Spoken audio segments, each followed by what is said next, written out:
Esse corte é um oferecimento do Gazeta do Povo, o único jornal que apoia de verdade liberdade de expressão.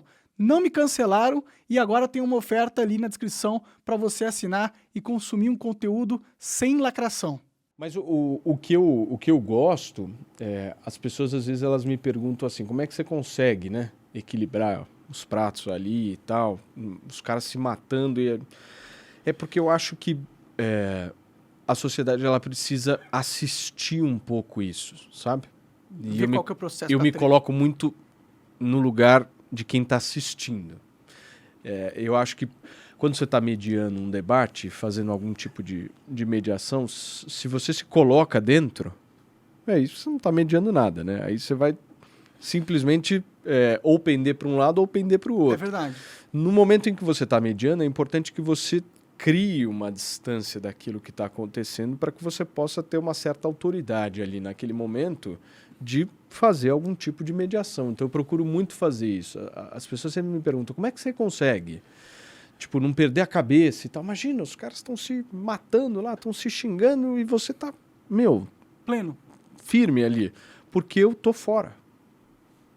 Sim, esse é o E papel eu acho que do... isso... Então, mas eu acho que as pessoas que estão nos assistindo e assistindo, às vezes, essas tretas, elas não conseguem se colocar nesse lugar. E eu acho que é importante se colocar nesse lugar. Porque no momento em que você se deixa levar pelas emoções, como é que aquele cara tá falando isso? Tá? Você percebe que aquilo vai tomando assim, você... Não de analisa repente, você tá criticamente. se vendo fraco emocionalmente. Porque você tá se deixando levar para uma discussão que você nem tá, entendeu? Sim, é um Então, eu acho que estoicismo isso aí, né? É válido, É, é sim. bem válido. É, técnica de meditação, se você não se identificar com os seus Total, pensamentos absoluta. e com o pensamento dos outros, né? Total. Não precisa reagir Total. ao que as pessoas falam com emoção, né? Mas é difícil, o ser humano é muito emotivo. Mas é muito foda, é muito foda. E eu acho assim, ter que lidar com esses embates diariamente também é um puta de um desafio psicológico. E é um né? treino, né? Não, e psicológico mesmo, né? Porque não é fácil. Sim. Enfim, as brigas. A minha enfim. cabeça tá toda fodida, cara. Você fica desnorteado. Você tá bem né? da cabeça? Não. Eu também não acho tô que bem. não. Eu não tô bem daquela cabeça, cara. Eu não me sinto bem. Eu acho que não. Eu enlouqueci muito nos últimos anos, assim. Nesses últimos 3 anos, assim, se for analisar, eu tô virando um débil mental, mais ou menos isso.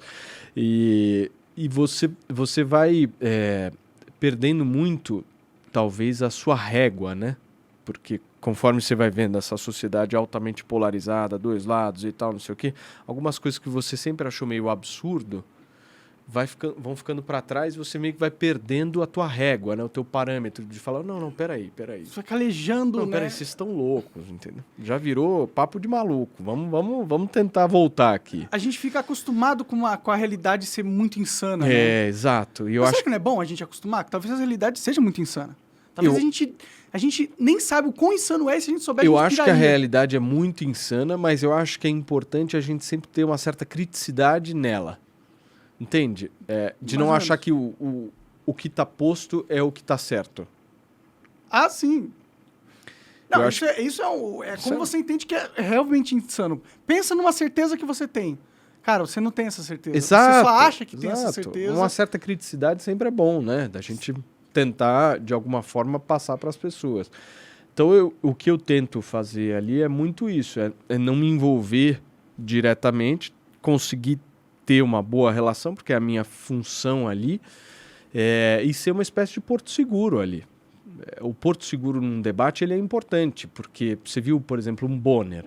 As pessoas me mandaram várias mensagens falando assim, porra, tinha que ser o Paulo mediando aquele debate lá. Foi feio o debate da Globo, cara. Então, mas onde é que eu acho que são os erros que o Bonner imprimiu muito ali, né? Fora ter um candidato favorito. além dele claramente ser apoiador de um determinado candidato, o que prejudica muito, ele deixou as emoções dele ali transparecerem muito facilmente, de que ele estava de alguma maneira perdendo O controle ali, e eu acho que isso transmite muita insegurança para as pessoas e uma certa frouxidão, né? E tudo que um cara que está mediando não pode demonstrar de maneira nenhuma. Ele tem que demonstrar que ele tem a rédea do processo ali, porque o pau tá torando ali, se não puxar para você falar, opa, peraí. É. A regra é essa daqui, vambora, vamos Eles organizar. cortavam o microfone e os caras continuavam falando, Isso, foda-se. exato. É porque o Bonner não tem mais muita autoridade na sociedade, né? Apesar É de... difícil. Ele tá uma descredibilizado, cara, o Bonner. função. Ele tá descredibilizado por uma parcela da sociedade, né? Eu acho que é uma grande parcela da sociedade. acha que é a ampla E eu acho que ela parcela? não é dividida por direita e esquerda. Não. Não acho. Você acha que é mais de 50% da sociedade descredibiliza o Bonner? Não sei se é mais que 50%. Não sei se é Eu acho que quem hoje é ultra bolsonarista e bolsonarista descredibiliza o Bonner, e eu acho o seguinte... Eu acho que é aquela coisa que você falou, é o cara que finge ser parcial esse e é não meu é ponto. parcial. Esse é o meu ponto. Eu acho que o desafio que o jornalismo tem pela frente, e eu acho que se o jornalismo, quando a gente fala eu sou um pouco contra esses termos de jornalismo profissional.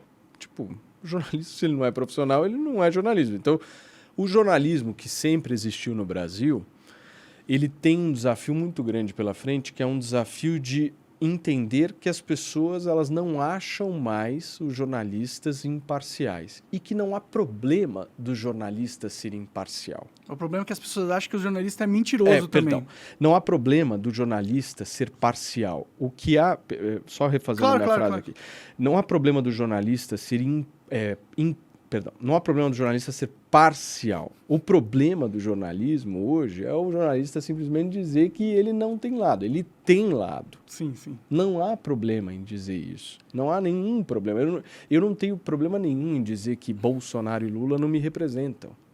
Eu não tenho problema mas eu em dizer prefiro isso. um jornalista que não tem lado como você do que um que não, tem. eu tenho lado. Qual que é o seu lado? O meu lado não é nem Lula nem Bolsonaro. Mas isso não é um lado, é a ausência de dois lados. Não, ele é um lado. Claro que é um lado. Um lado pressupõe que você apoia uma visão de algo. Não, um lado pressupõe que você, diante de um cenário político, de alguma forma, precisa fazer escolhas.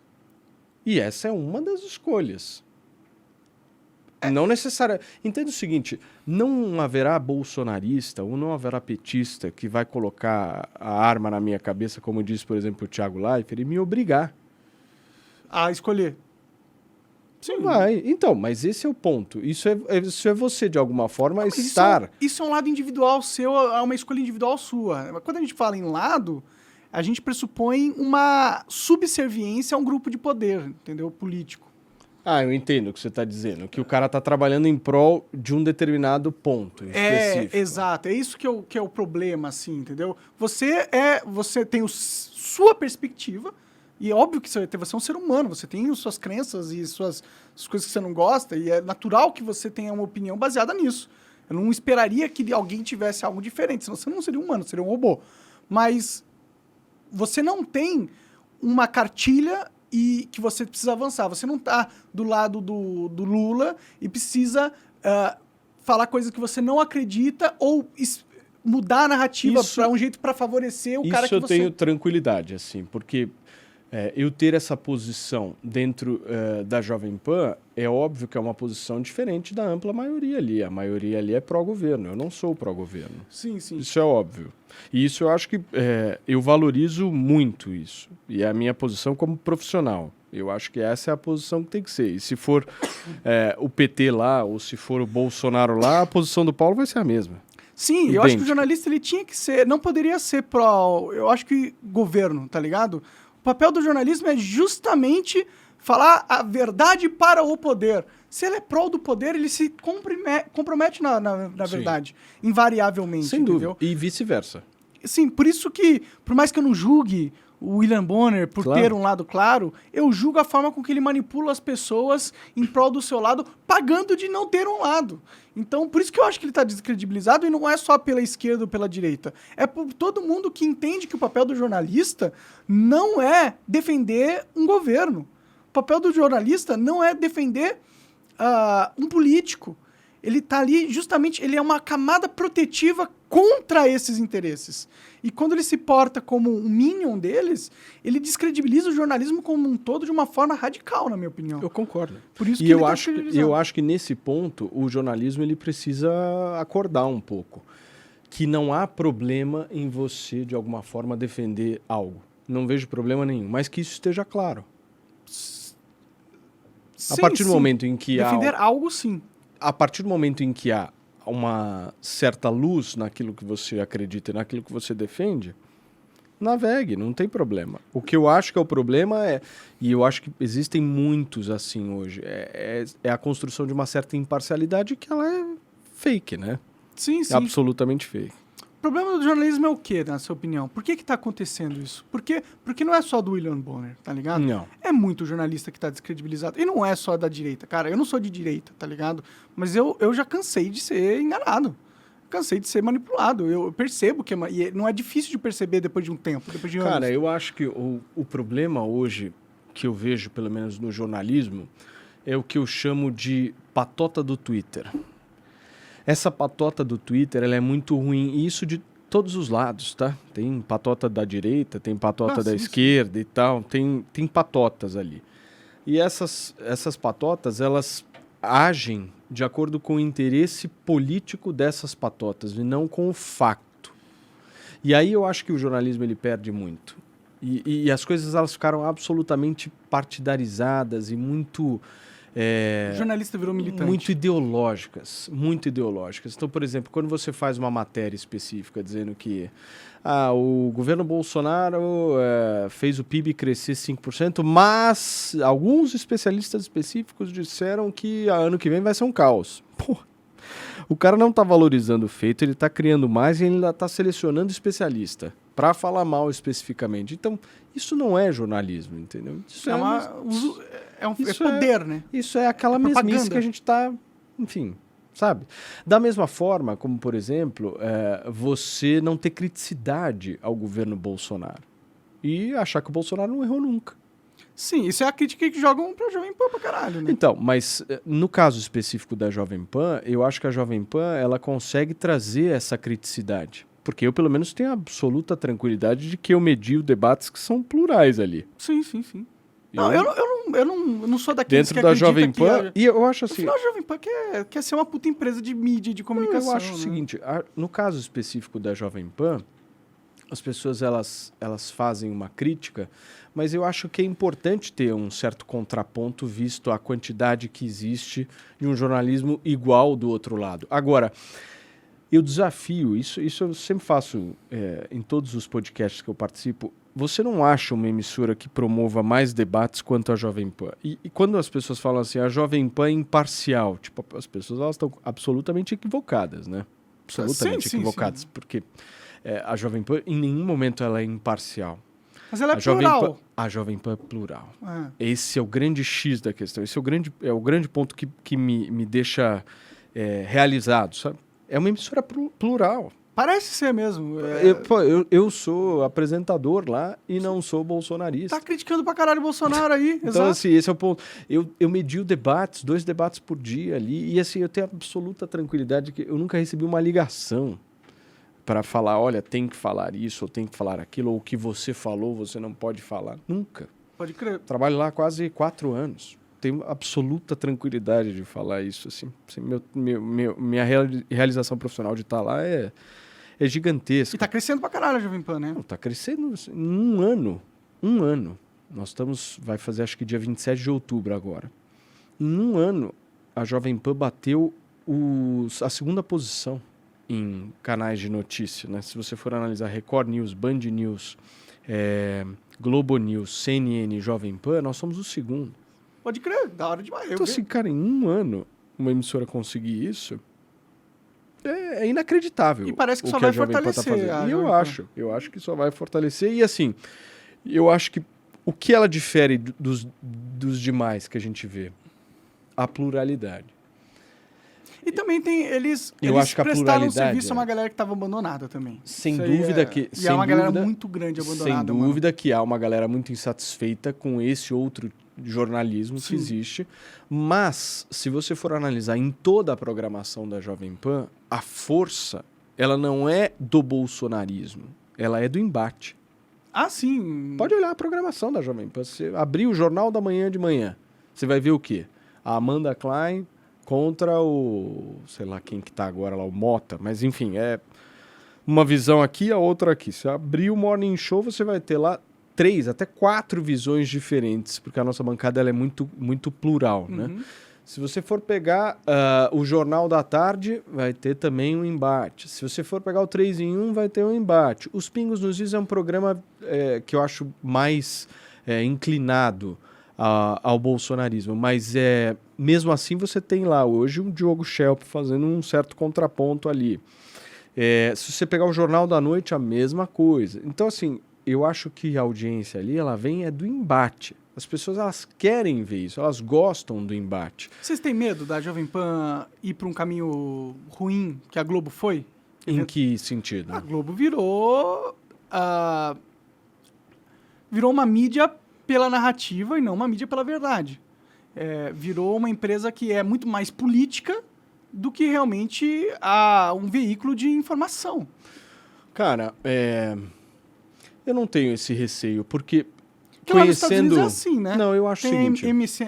Tem a Fox News, que é só coisa dos republicanos. Mas os Estados Unidos não tem uma emissora com 80 anos de tradição que tem uma história, né? Não 80 tem? anos. Não sei. 80 anos. A Jovem Pan tem 80 anos de tradição. Pô, mas lá não deve ter também os ABC da vida? Mas CNN. eu acho que a história da Jovem Pan, ela faz com que jamais ela parta para esse caminho.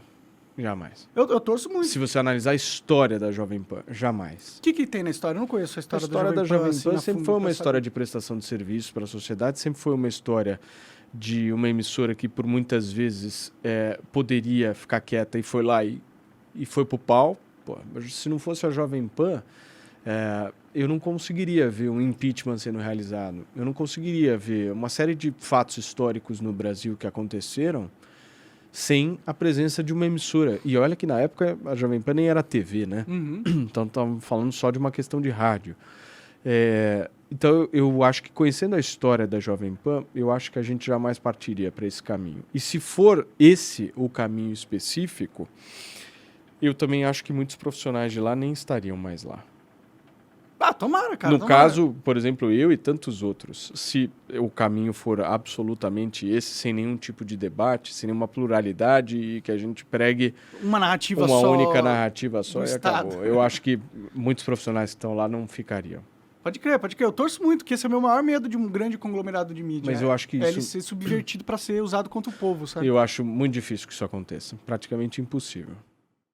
Você acaba de assistir um corte do Monarch Talks. Agradeço demais, mas se você quiser ver o vídeo na íntegra e acompanhar ao vivo todas as transmissões, você tem que ir lá no rumble.com/monarch para não perder nada. Segue a gente lá.